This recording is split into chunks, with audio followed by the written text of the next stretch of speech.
My worst experiences with anxiety. Now, if you have anxiety, if you truly have this wonderful thing that has been given to us, which is anxiety, if you have this thing and you try to talk in front of a lot of people or you perform in front of a lot of people, that's when you truly know if you have anxiety or not.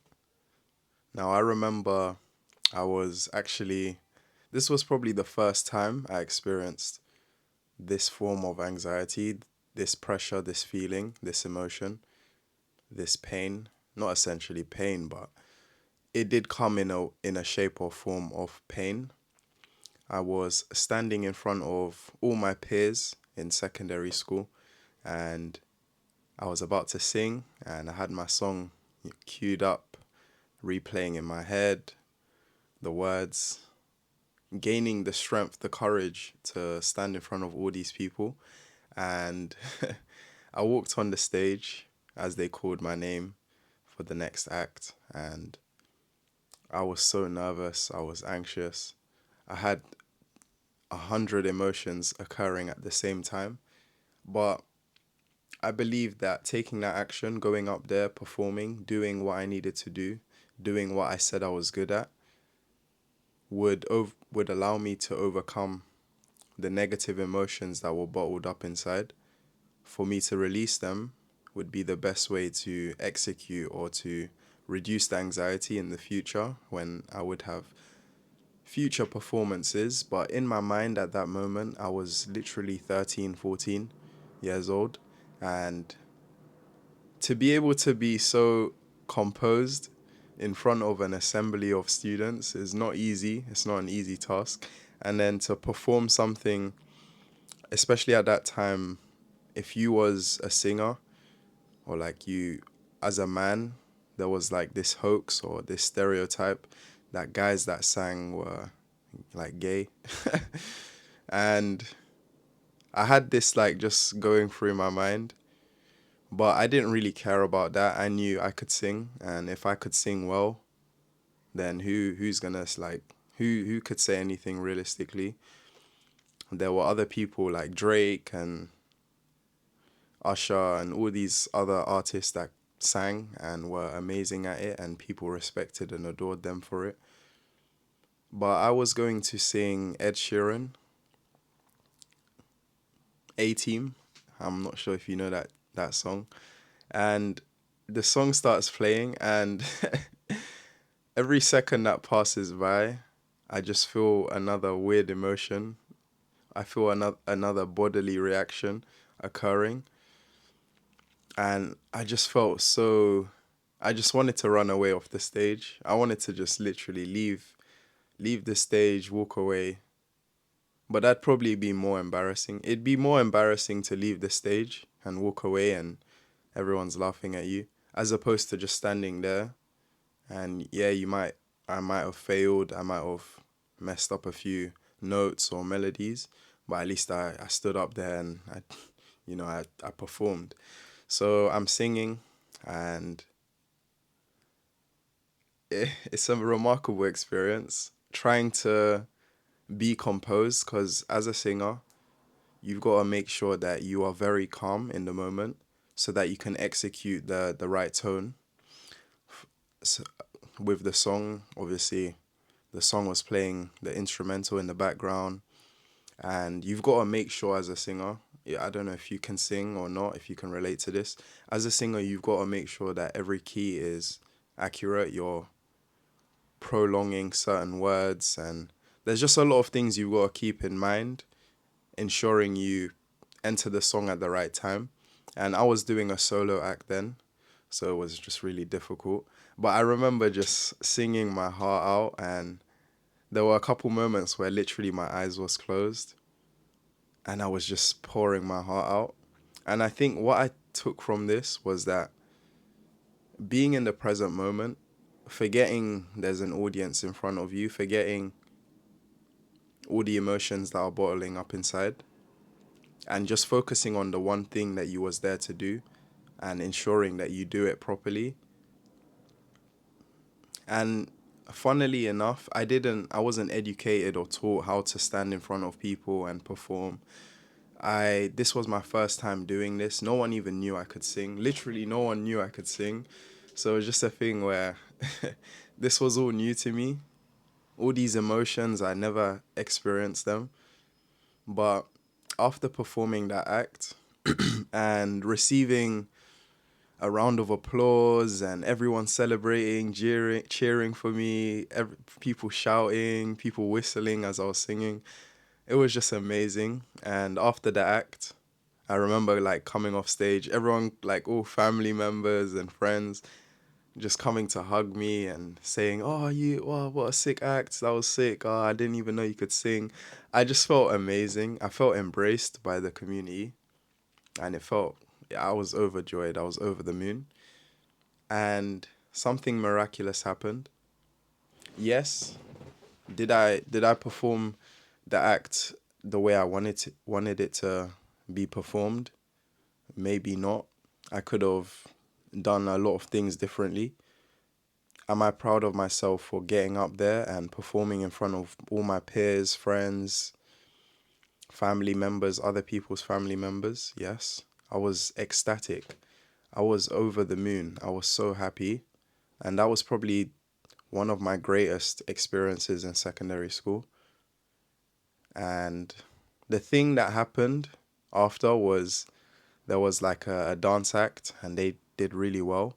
And it came to the awards now, and I was just so happy.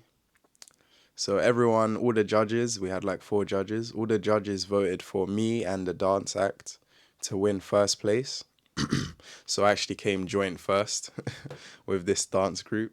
And I was just so happy standing in front of everyone, being praised for coming first and doing well. And it was just an amazing feeling. It kind of almost completely eradicated all the emotions that I had for standing there.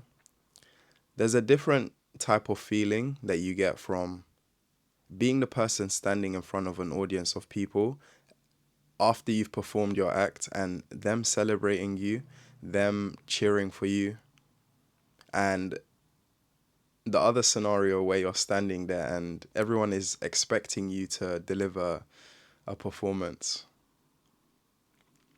Those two different scenarios, the emotions you get from them will probably be the peak amount of emotions you'll ever receive in your life.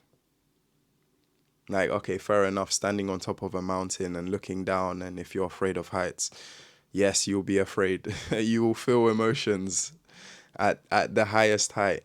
But standing in front of like a numerous amount of people, seeing everyone's different reactions,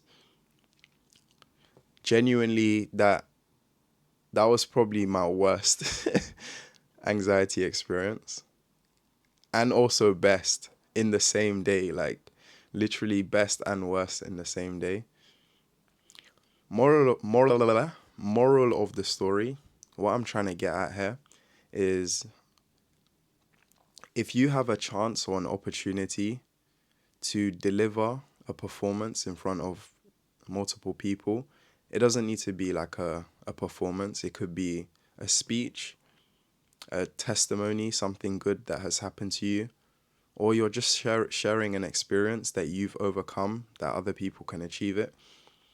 If you can overcome your fear, firstly, taking the action to walk up there, or even just the signing up part, signing up to being one of the acts that perform in front of the audience, and then making the action to go stand there on the podium and then delivering and then walking off stage. If you can take the action to do something like that at least once or twice in your life, genuinely, I truly do believe your anxiety will be so less. Like, anxiety will be a bother to you, but it won't be as impactful in your life, because you know what your height is, you know what your limit is, you know where the line is. You can tell yourself, I've literally performed or acted in front of this amount of people. Genuinely, what couldn't I do now? What could be so hard now? What can't I do? What can't I achieve? It just brings into question, maybe anxiety is a good thing, and it's our body telling us that there's this thing that is there that you could do, that if you go and do this thing, you can overcome the fear of doing that thing. And if you don't do the thing that you should be doing, or you want to do, or like will help your situation, going in front of that crowd and standing and performing in front of everyone, or talking to everyone, you will always be overcome by that fear. That fear will always have a hoax over your life, a hoax over your body, a hoax over your mind, your emotions. It will always be controlled by that fear. Almost like if someone was afraid of heights, but they needed to climb a ladder to save a friend, the fear of the height would stop them from going to save a friend. But if they overcame that fear and just ran towards the fear, the thing that they're afraid of, if they walked towards that thing and realized this thing isn't as bad as it seemed it would be. Yes, maybe something bad could have happened. Okay, fair enough. But nothing bad happened. I saved my friend. And if I didn't do this, my friend probably would have like had a bad or tragic accident or bad experience. So overcoming your fear by directly going to the root cause of your anxiety will genuinely multiply your gain of confidence, and therefore in the future, similar situations occurring, you will be able to gain the confidence to just say, F it, let's just do it. Forget the consequences. And most of the time in these situations, the consequences are usually a reward, a benefit, something good, overcoming your anxiety. The consequence is the emotions, but the benefit is you've overcome your fear, and now you are not self-limiting yourself. You don't have self-limiting beliefs, but you actually believe in yourself now. You believe that I can achieve this thing, and it's not as hard as I imagined it to be. Because it's the thought that makes you or stops you from doing it.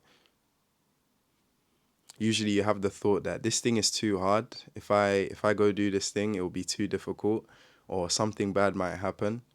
And when you do it and you realize nothing bad happened, in fact, I gained more from it, from doing it. And it's not just a gain that you just, just like, oh, I got a Fanta as a reward, or I got a silver medal. This is like an actual mental bent, like you've gained something that will stay with you for life. The confidence that you get from tackling a fear of something that you would never do or you're afraid of doing, once you do it and overcome it, that that benefit, that gain that you get from that, no one can give that to you physically. I can't physically give you overcoming your fear or overcoming anxiety. What I can give you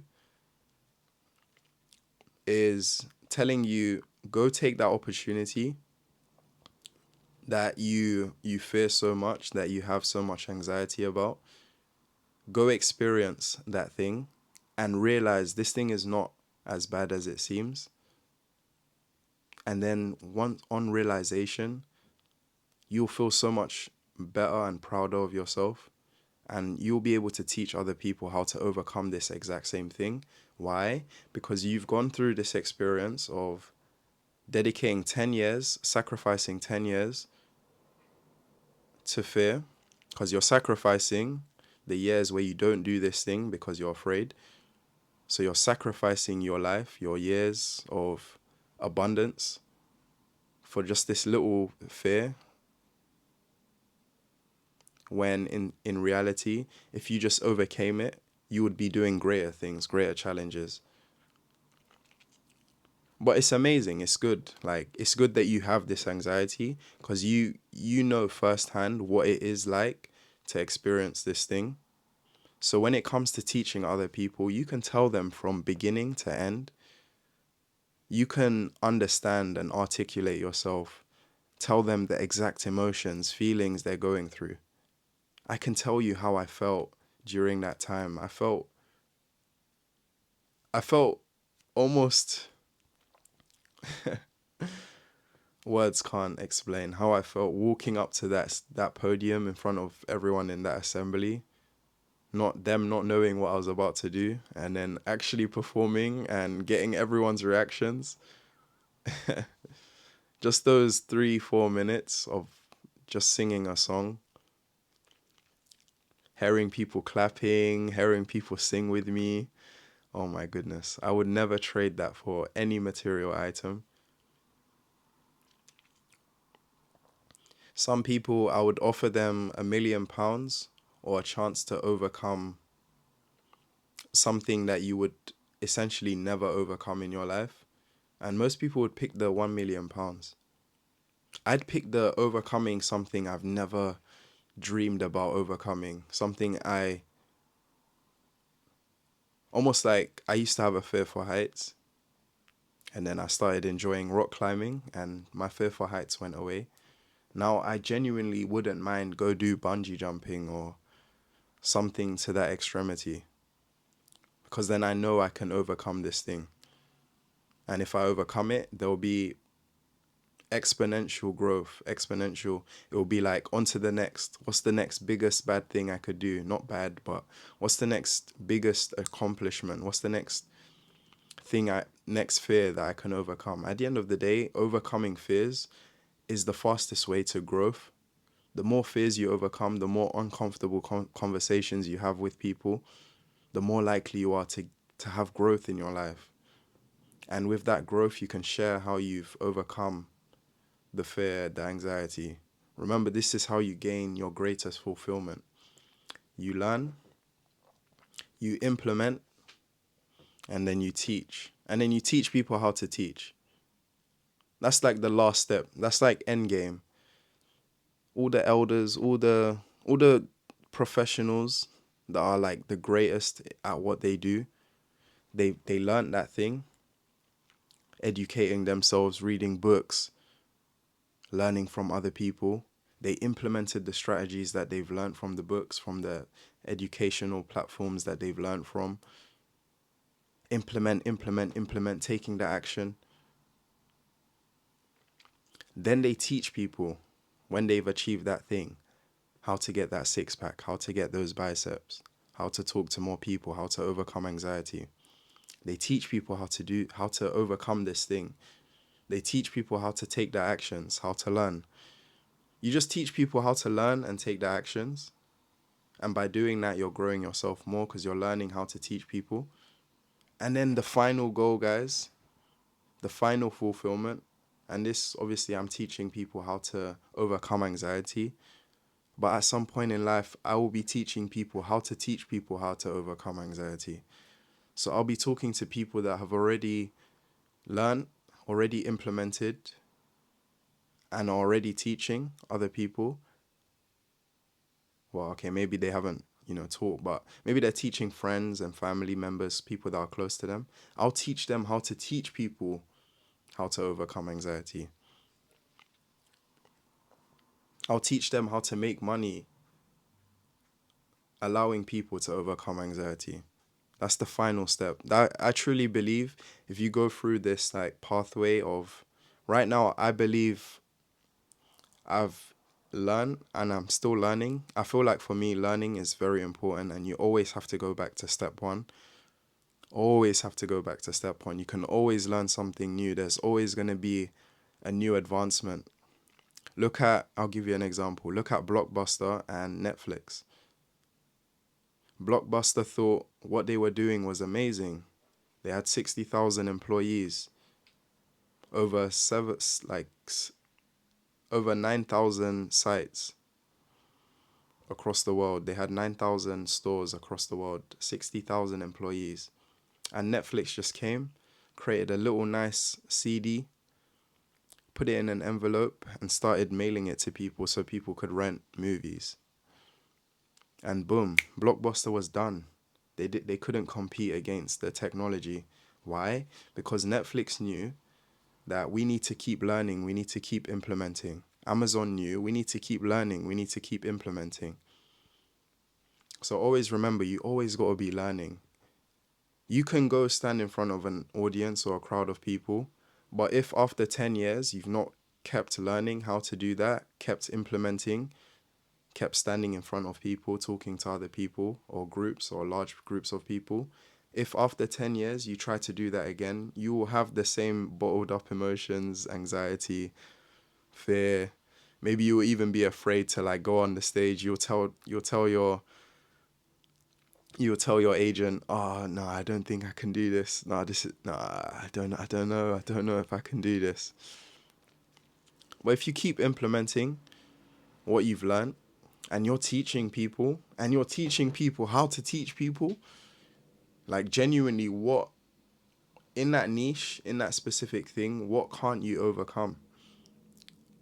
Nothing. Everything is possible. You just got to put time in. Remember, it takes 20 hours to learn a skill and to become proficient at it. People say it takes 10,000 hours to become a master at a skill. I believe 20 hours. Now, there is a TED talk on this, so you can go check it out. Learn anything in 20 hours. Just type in TED talk on YouTube. But genuinely, guys, this is my worst experience, and I would say best experience that I've had with anxiety. And I do have other stories, but this is the foundation of it. You always have to go to the root. And ever since then, I've always been communicative, always socializing, trying to improve my social skills, overcoming anxiety, talking to people. And now I teach it. So if you want more help with overcoming your anxiety, check out my Discord. It'll be the first link in the description. I love you guys all. It's been your boy Paul Khadar, and we out, guys. Peace.